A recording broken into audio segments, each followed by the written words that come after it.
विद्यार्थी मित्रों, आज हम कक्षा 7 में चौथा प्रकरण समझेंगे, जो एक गद्य रचना है और इस गद्य का नाम है कथनी और करनी। और इस गद्य का साहित्य प्रकार है निबंध। मानव जीवन प्रभु की अनमोल देन है। सभी प्राणियों में मनुष्य को प्रभु ने विशिष्ट शक्तियाँ प्रदान की है, इसलिए वह संसार में बहुत ही अच्छे ढंग से जीवन यापन करता है। मगर सभी लोग हर समय सही काम नहीं करते हैं। कई बार मनुष्य कहता कुछ है और करता कुछ है। कई मनुष्य की कथनी और करनी में अंतर देखने को मिलता है। कथनी मतलब जो कहा जाता है वो, और करनी जो किया जाता है वो। दूसरों को अच्छी बातें सिखाना बहुत आसान है, परंतु खुद उन बातों को अपनाना बहुत मुश्किल है। दूसरों को धूम्रपान करने की सीख देने वाले प्रायः स्वयं धूम्रपान करते हैं। दूसरों को कतार में खड़ा रहने की शिक्षा देने वाले स्वयं कतार में नहीं खड़े रहते। अपने बच्चे को सच बोलने का उपदेश देने वाले स्वयं झूठ बोलते हैं।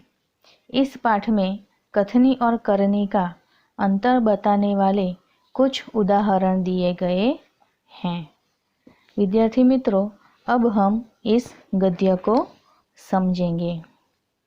ईश्वर ने मनुष्य को अन्य प्राणियों से श्रेष्ठ बनाया है। श्रेष्ठ मतलब उत्तम, अच्छा। कई गुणों से उसे संवारा है। संवारा है मतलब सजाया है। इसका उसे अभिमान भी होता है, परंतु स्वयं को गुणों की खान समझने वाला व्यक्ति कई बार ऐसे कार्य करता है जिन्हें वह गलत बताता है। गुणों की खान एक मुहावरा है जिसका अर्थ होता है बहुत गुणी। कथनी और करनी में अंतर के ऐसे कई उदाहरण रोज दिखने को मिलते हैं। बस्ती के बीच, बस्ती मतलब नगर, नगर के बीच सरकार ने पार्क बनाने की जगह छोड़ रखी थी। बरसात के मौसम में मोहल्ले के एक सज्जन को, सज्जन मतलब भला आदमी, भले आदमी को उसमें फूलों के पौधे लगाने की सूझी। सूझी मतलब उसे ध्यान में आया। बात अच्छी थी, वे कहीं से पौधे लाया।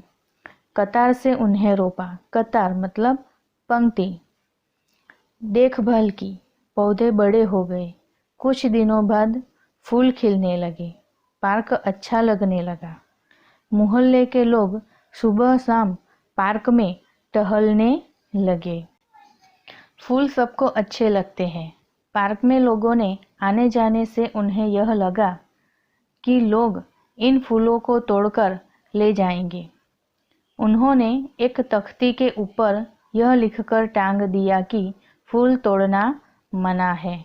तख्ती, तख्ती मतलब लकड़ी या धातु की पट्टी। उसके ऊपर उस भले आदमी ने लिखा कि फूल तोड़ना मना है और वह पार्क में टांग दी। आते जाते सब उसको पढ़ते, कोई भी फूल को नहीं तोड़ता। पर मजे की बात तब सामने आई जब लोगों ने तख्ती लगाने वाले उस सज्जन को बड़े सबेरे जल्दी जल्दी फूल तोड़ते देखा।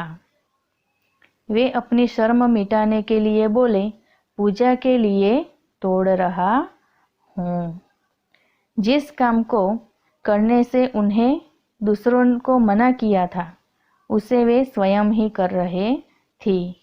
उन्होंने कहा, तख्ती टांगी थी कि किसी को फूल नहीं तोड़ने हैं, लेकिन दूसरे लोग क्या देखते हैं कि वो आदमी जिसने पौधे लगाए थे या तख्ती टांगी थी, वो खुद ही सवेरे सवेरे उन फूलों को तोड़ रहा था। आगे बसों में लिखा होता है, धूम्रपान करना वर्जित है। एक बार यात्रा करते हुए देखा कि एक यात्री ने बीड़ी जलाई और पीने लगा। उसे देखकर कंडक्टर ने कहा, भाई साहब, बस में बीड़ी सिगरेट पीना मना है। उसने उसको जलती बीड़ी खिड़की से बाहर फेंकवा दी। मतलब कंडक्टर ने उस यात्री से के पास जो बीड़ी थी वो जलती हुई ही बाहर फेंकवा दी। थोड़ी देर बाद कंडक्टर ड्राइवर के केबिन में जाकर बैठा, सिगरेट जलाई और दोनों पीने लगे। एक दूसरे यात्री ने यह देखा तो लिखे हुए वाक्य की तरफ इशारा करते हुए कंडक्टर से कहने लगे, भाई साहब, बस में सिगरेट पीना मना है। इस पर कंडक्टर शीघ्र बोल उठा। शीघ्र मतलब तुरंत, जल्दी ही बोल उठा, यह वाक्य आपके लिए है, न कि हमारे लिए। कंडक्टर ने कहा कि यह वाक्य मतलब धूम्रपान करना मुसाफिर यानी यात्रियों के लिए मना है, हमारे लिए नहीं। इस प्रकार बस कंडक्टर के व्यवहार में उसकी कथनी और करनी का भेद प्रकट हो जाता है। आगे, एक व्यक्ति दुकान पर गया। स्कूटर दुकान के सामने खड़ा कर ही रहा था कि दुकानदार बोला, आप अपना स्कूटर वहाँ सामने वाहन रखने के स्थान पर खड़ा करके आए। सज्जन ने कहा, मुझे ज़्यादा समय तक थोड़े ही रुकना है, मैं तो सामान लेकर अभी चला जाऊंगा। दुकानदार बोला, पर दुकान के सामने बीच सड़क पर स्कूटर खड़ा करना कोई ठीक बात नहीं। सज्जन ने स्कूटर वाहन खड़ा करने के स्थान पर ले जाकर खड़ा किया और वापस आकर सामान खरीदने लगे। इतने में स्कूटर लेकर दुकान पर एक लड़का आया। स्कूटर दुकान के सामने खड़ा करके वह दुकान के अंदर चला गया। इस पर उस सज्जन ने दुकानदार से कहा, आपने इसे मना नहीं किया? वह बोला, यह तो मेरा बेटा है। कुछ लोग ऐसे भी होते हैं जो आदर्श की बातें करते हैं, लेकिन जब उन्हें अपनाना पड़े तो वे आदर्श भूल जाते हैं। इस तरह दुकानदार की कथनी और करनी की पोल खुल गई। एक दिन एक सज्जन के घर उनके मित्र मिलने आए। दोनों मित्र बातचीत में मग्न थे कि किसी ने दरवाजा खटखटाया। उन्होंने खिड़की से झांककर देखा, बाहर मकान मालिक खड़ा था, जो पिछले 4 माह का किराया मांगने आया था। किराया मतलब भाड़ा, मकान के पैसे। उन्होंने अपने बच्चे को समझाकर बाहर भेजा। जब बच्चा बाहर गया तो मकान मालिक ने उससे कहा, तुम्हारे पिताजी से कहो कि मैं मकान का किराया लेने आया हूँ। बच्चे ने तपाक से जवाब दिया। तपाक से मतलब जल्दी से जवाब दिया, पिताजी ने कहा है कि वे घर पर नहीं है। बच्चे की बात सुनकर मकान मालिक हंसने लगा।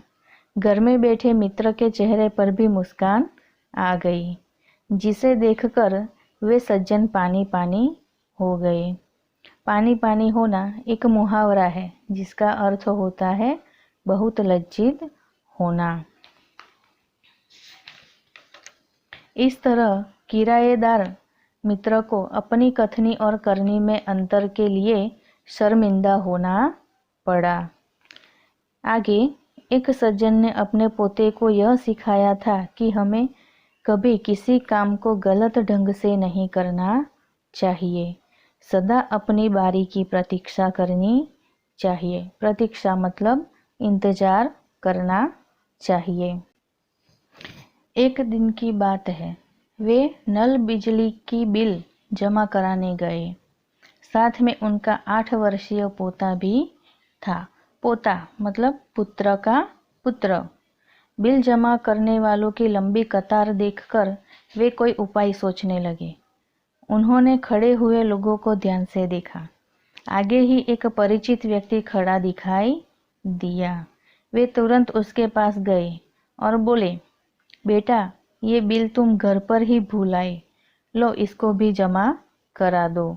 वह व्यक्ति कुछ बोले उससे पहले ही बिल और राशि मतलब रकम पैसा उसके हाथ में थमा दी और एक तरफ जाकर खड़े हो गए।